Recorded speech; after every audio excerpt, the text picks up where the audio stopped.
Want smart analysis of the most important news in your inbox every weekday along with other global reads, interesting ideas and opinions to know? Sign up for the Today's WorldView newsletter.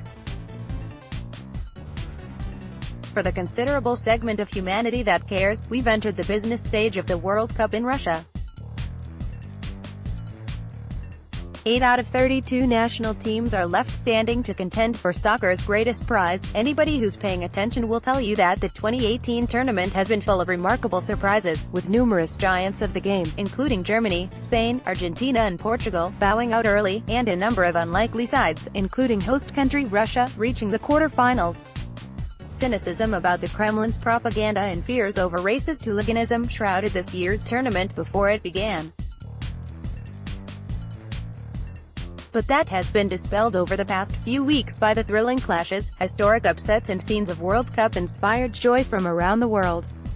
Long after we forget about Mexico's second-round defeat to Brazil, we'll remember the incredible footage of Mexican fans in Russia and at home lofting any Korean they encountered into the air in celebration of a separate South Korean win that secured Mexico passage from the first round.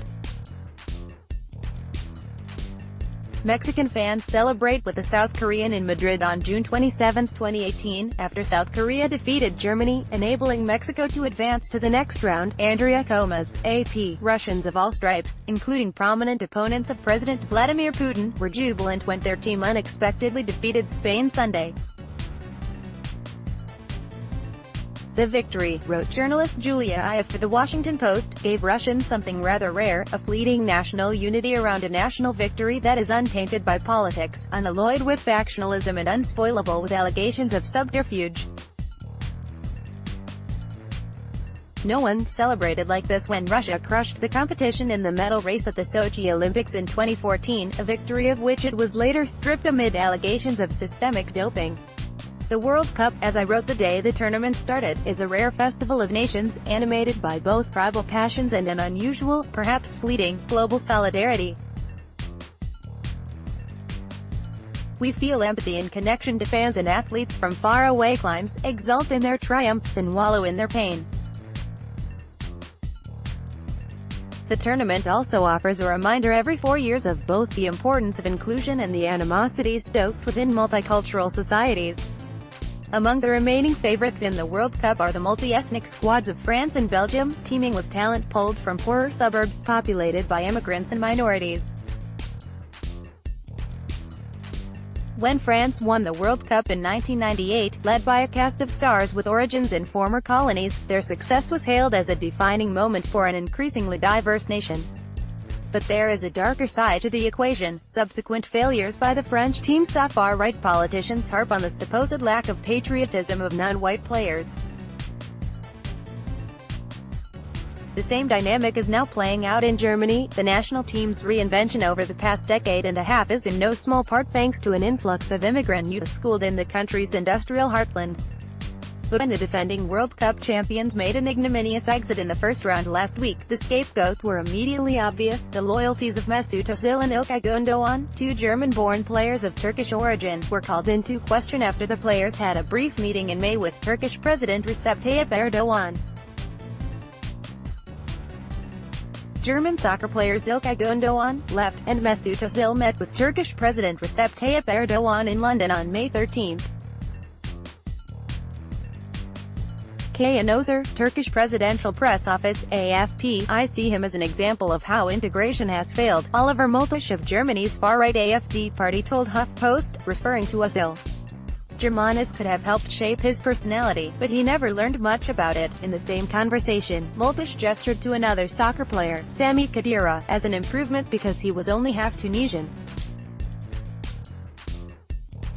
Germany's only win during the tournament came against Sweden after a mistake made by Swedish player Jimmy Durmaz, who is from the country's considerable community of Assyrian immigrants.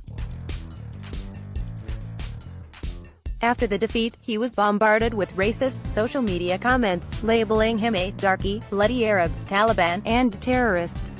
With his teammates rallying around him the next day, he issued a statement, "I am Swedish and I am proud to represent the Swedish national team. It is the biggest thing you can do as a footballer," he said. "I will never let any racists destroy my pride." His compatriots joined with him and shouted, "F racism," in a stirring, if blunt, show of unity. Beyond the tensions within countries, the World Cup also offers an arena for national grievances. The most politically fraught moment so far in this tournament involved a match between Switzerland and Serbia. On paper, that doesn't look like a particularly loaded encounter, but the Swiss team is in part a construct of the Balkan Wars. Granit Xhaka and Xherdan Shaqiri, two of the top Swiss players, are the descendants of ethnic Albanian refugees from Kosovo. Xhaka's father served time as a political prisoner in then Yugoslavia in the 1980s. Shaqiri has the flag of independent Kosovo stitched onto his cleats. Political and economic instability, beginning in the 1990s, led to high rates of emigration. Close to 20% of Albania's population left the country, and many headed to Switzerland, Germany and other destinations, including the United States. Hundreds of thousands of ethnic Albanians fled Kosovo in 1999 to escape ethnic conflict, followed by subsequent waves of emigrants seeking to escape poverty, wrote Ani Kokobobo for the Post's Monkey Cage blog. Against Serbia, Xhaka, Shaqiri, and a number of other ethnically Albanian players were mercilessly heckled by Serbian fans. And then, when they scored vital equalizing and winning goals, they both crossed their hands in the symbol of the Albanian double eagle, a potent nationalist gesture. For those abroad, like Xhaka and Shaqiri, who face cultural loss in the process of integration in adopted countries, the eagle often remains the only visible trace of their Albanian identity. Kokobobo added. Granit Xhaka, left, and Xherdan Shaqiri used their hands to form the emblem of the Albanian double eagle as a means of taunting Serbian players during the match between Switzerland and Serbia in Kaliningrad, Russia, on June 22. Laurent Gillier and EPAFA. Their gestures, though, sparked controversy and earned a sanction from FIFA, soccer's governing body, which plays an awkward role trying to keep politics out of a sport inextricably tied up with political passions. Xhaka, Shaqiri and Switzerland's World Cup ended on Tuesday to defeat against Dermaz's Sweden.